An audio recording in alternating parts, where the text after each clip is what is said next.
who won that other side of the tournament. I don't have to worry about all 8 of them. I got to worry about one of them. Yep. Well, a lot for me to chew on there. So let me just get back to the Cleveland Cavaliers. You know, the Lakers, fuck the Lakers. Lakers are eliminated. They win one playoff game with Luka and LeBron. Congratulations. Good luck moving forward. But, you know, while we would have maybe hoped to get Lakers Warriors, we get Wolves Warriors, the 6 and 7 seed, which is interesting. But in terms of the Cavaliers and the Indiana Pacers, right? And you talk about Halliburton, you know, and you've talked about, okay, if the Celtics-Knicks series, who's the third best player behind Brown and Tatum in the series? Is it Porzingis? Is it Jalen Brunson? But I will say, if Halliburton, you know, let's say Celtics are playing Indiana at some point, right? Yep. Halliburton might be the second best player in that series with respect to Jaylen Brown. Halliburton makes his teammates better. He talks about being like the team mom in a way, and I'm not the biggest fan of this guy necessarily, but I think he is super dangerous in the postseason. And whether Garland comes back or not, I think there's some value on Indiana, plus 170 in the series right now. Cleveland coming back at minus 210. But either way, if you like the Celtics against the Knicks, certainly having the road team win the first game in this series is a good thing. Celtics-Knicks gets going tonight. Celtics are 9-point favorites. You know, look, I'm just hoping for them to figure out, you know, Celtics much better on the road this year than at home. I'm not too worried if, you know, I'm going to be surprised if the Celtics are up 2-0 getting to New York. I think even if they win this series, I think the best chance for the Celtics to throw up all over themselves is in one of these 2 first games. Well, here's the thing is that the Knicks have to rise up and play well tonight. I don't think they get game 2. If they're going to get one, they got to get game 1. I think that's a good point that you make, Jay, in terms of if the Knicks are going to have any chance, they got to try to steal one of these. Now, here's the thing. The Celtics have been off for about a week.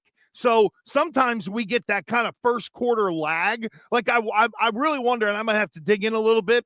I do wonder if a first half Knicks play could be in play tonight, because we do see teams that come off rest have the slow start. So maybe it's close first half, second half, Missoula gets them in there, tells them how they're all idiots. They respond and play well, and they end up winning by 15 when it's all said and done. Well, no rust will be on the defensive side of the ball for Boston, and that's what I look forward to the most is Jalen Brunson, to your points, right? Let's see all the dogs they throw at Jalen Brunson and see how effective he is with all these dudes, Holiday, White, different guys guarding him and giving him different looks. Hopefully they can neutralize him. You and I are not fans of Cat, is that what they call him, Karl Anthony Towns. You and I are not big fans of him, but I had some negative things to say about him at the beginning of the season, and he had some nice games. But yeah, man, he's a regular season player. Like good luck. Someone just throw him an elbow and see how he likes it. I love Boston in the series, but you can be sure I'm all over New York. Oh, yeah. Cat really is a cat, and Al Horford will prove that. I mean, that's the thing. Al doesn't have to give me a ton of points or a ton of rebounds in this series.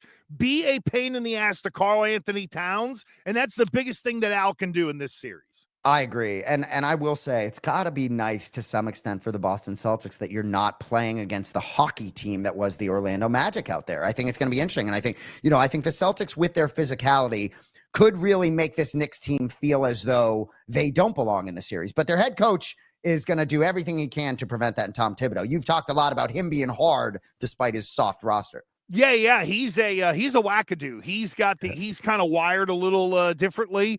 I admit I was on both underdogs last night. I thought there was some pretty good value and had one, and both of them ended up winning outright, quite honestly. But I think Golden State closed to like 2.5.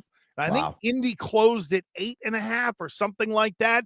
So I wonder if the underdog trend will continue into tonight, because I mean, you do have the Knicks almost getting 10. So you're on the line of tantalizing and making it juicy by offering almost double digits. We'll see how that line moves during the day. It'll be heavy on Boston, no question. Yeah. It'll lean real heavy towards the Celtics, because I don't think there's a ton of consumer confidence in the New York Knicks. I agree. And I want to get back to the Western Conference, but just to let you know, let's say the Celtics win tonight and then the Knicks are like 10-1 in the series. Yes, I will be betting on that if you're curious. Now, what is the unit to, what is the like, you're not putting a full unit on it, I know that, but are we talking like 5, 10, 20 type? deal? It's a good question. It depends. My brother is multiple units on the New York Knicks because this is our nightmare, right? Like this is our nightmare. The Knicks beating the Celtics and the New York Knicks being the reason that the Celtics don't defend their championship and win back-to-back. So honestly, oftentimes it depends on what the balance is in my account, right? Some of that Rory McIlroy money, I'm happy to give right back to the sports book in order to punch the Celtics ticket through. And this will continue all the way through and find the spots for value. All right. So well, go ahead. And the reason John does that is because he has and owns multiple units. So it's a little different than you and I. But I will say we always did this back in the day, even when maybe John was a little bit less flush. And I'll tell you, it's there were certainly spots where we lost money, but there were also plenty of spots where Boston teams have gone very far and not won the whole thing. You know what I'm saying? Do you like, will there be like t-shirt and hat buying after this? Like, do you have a way to commemorate all of the championships that you and your brother have been responsible for through your backdoor gambling?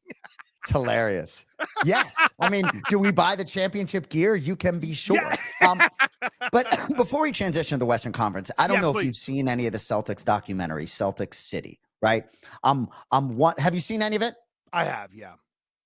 Okay, so I guess you don't like it as much as I do. I'm only one episode in, but it is just, wow, we're lucky to be Celtics fans. Thinking about what you just said, right? I mean, no question. It's so special to watch. And one of the things Bill Russell, we could go on a long diatribe here, but Bill Russell talking about not playing for Boston, playing for the Celtics, and really learning about the history. And, as you get older, 46 years old, or you're 50, whatever. Yep. As we get older, gosh, man, this was not that long ago. Everything that was going on in Boston, Massachusetts. It's just fascinating, right? It's just unbelievable. But go ahead. I will say this about the Celtic City thing.